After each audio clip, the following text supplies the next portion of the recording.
রূপালী জগতে যে নারী যত বেশি উলঙ্গ সে নাকি তত বেশি সাহসী। দেখতে নারী, সুস্থ নারী, আসলেই সে দিব্যি একজন নারী বলে আমি মনে মনে পুরুষ।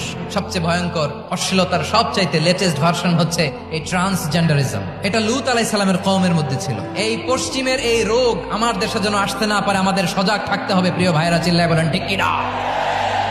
শয়তানের প্রথমে এজেন্ডা ছিল সে আদম এবং হাওয়া আলাইহিস সালামকে নিষিদ্ধ গাছের ফল খাইয়ে তাদেরকে বস্ত্রহীন করেছে। এই জামিনেও সে আমাদেরকে বস্ত্রহীন করতে চাইবে। ভরকে যাবেন না ও আমার বোনেরা, এখনো আপনি জাগবেন না? এখনো আপনার চিন্তার দুয়ারে এখনো নাড়া পড়ে নাই?